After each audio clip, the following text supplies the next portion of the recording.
Hey y'all, I got some shit would need to be said real quick, right? So I ran across this post on YouTube that reads, a therapist said, people who need therapy don't come to us, their victims do. Now let that sink in, right? And what it reminded me of was a video that I recently did where I was talking about really toxic individuals and how they need to seek therapy, right?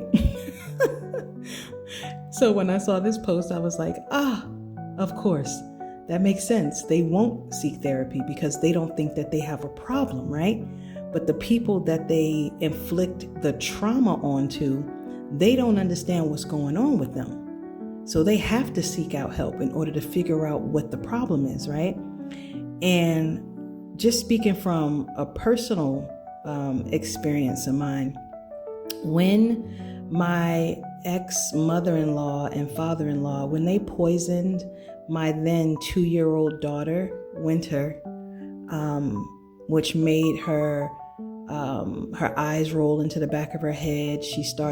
Her whole body started convulsing and shaking, and all this thick white stuff was pouring out of her mouth until she passed out on the floor face down, right?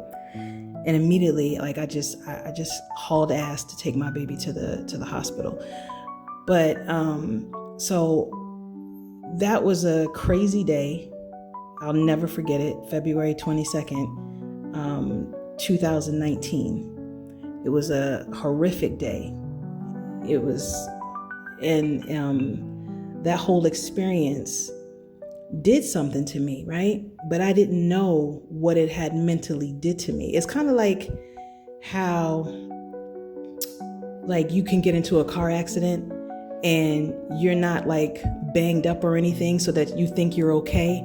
But then a few days later, you'll feel the pain, right? And then you're like, oh, I need to do something because now I'm starting to feel the effects of this. That's kind of, that's like the physical version of it, right? But I was just talking about verbal and emotional abuse, right? And how that can also leave wounds within you, right? And it still is a physical thing because it's affecting you physically, just in a different way. You don't see the scars on the outside, right? The scars are on the inside. So when that whole thing happened with my daughter, I'm like, I could not work. Like I was, getting up every day, trying to, going to my office, sitting in front of my laptop, trying to work, because at the time I was running a candle business and I was like, I had to fulfill orders and, do my regular thing that I do when I work. And I just could not focus to work. And then I would find myself busting out crying throughout the day, just, and then I'm walking, right? I'm walking in the kitchen to go towards the refrigerator and I don't feel my body, y'all. Like I don't feel my body. Do you hear me? I'm walking and I'm like, I'm here, but I'm not here. I feel vibration, but I don't feel myself walking. Like it was like it was like a cloud. It was like a fog, right? And it got to a point where I was like, I need to talk to somebody because I did not understand what was going on with me, right? And I never got to that point before. I never really felt like that point as an adult anyway, right? I never felt like that. And so I went to a therapist. And when I explained everything to her about, what the in-laws did to my daughter, and then, afterwards I couldn't work. And, I'm a Capricorn. Capricorns work. That's just what we do. Like that's like how we function. We work. We're always doing something. We're always busy. We're always, right? If we're not resting, we're fucking busy. Okay. And so the fact that I couldn't focus enough to work, I knew that it was a problem. Something was wrong. So the therapist, when I explained everything that I just told y'all to the therapist, she told me, she's like, oh, you're disorientated. And I said, what? She said, you're disorientated. And I said, what do you mean? She was like, the trauma that what happened to your daughter, it traumatized you to the point where it left you disorientated so that you could not focus. That's why you couldn't work. That's why you were busting out crying all times of the day. That's why you're walking and you don't feel like you're here, but you're here. She said, you were disorientated. And I said, oh, I said, I didn't know what it was. I just couldn't seem to get myself together, and I just could not understand why. So when the therapist broke it down to me like that, I'm like, okay, that makes sense. Now I know. But people who are extremely toxic, people who verbally and emotionally abuse you, even physically abuse you, right? But my daughter was the one that took the physical abuse, but I was emotionally and verbally abused. And then the trauma from seeing my daughter being physically abused, like all of that did a number on me, right? So this post hit home when I saw it. It hit home because people who are toxic as fuck, who do who renders like the verbal and emotional and the physical abuse, they don't go to see the damn therapist because they don't think they got a damn problem. They think they're fine. They think that everything they do is just absolutely okay and that they are well within their rights to do it to you for whatever their crazy reason for it, right? And the victims are the one that's left holding all of the burden, all of the baggage, all of the misunderstanding and the hurt and the pain and the grief, and trying to process shit, but not really able to process it because you're not even fully understanding. It took me a lot to understand a lot of things, y'all. And I understand a lot of things now.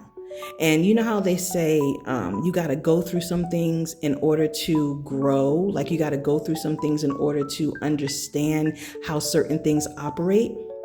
A lot of times when we get in toxic relationships and we deal with toxic individuals and stuff, and even if sometimes we may know that they're toxic and we continue to deal with them, it's like it's something unhealed within us that makes us continue to deal with those kind of people, or that's basically what it is. It's like and they call it trauma bonding. Like you may be unhealed in some areas, they're unhealed in some areas, so you come together and you trauma bond because you feel like you have some type of mutual trauma that you can agree on, or you know what I'm saying, come into commonality about, right?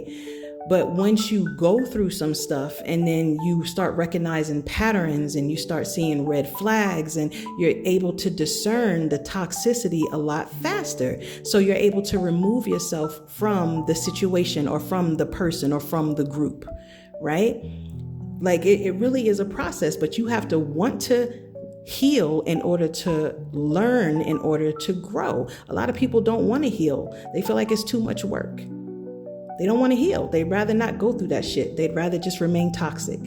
And then they want to get mad at you because you don't want to be around that shit, right? And it's like, why you don't want to fuck with me? Why? It's like, because you toxic. You know what I mean? Like, I'm healed from a lot of shit and you trying to pull me back down to where you are. I don't want to go down there.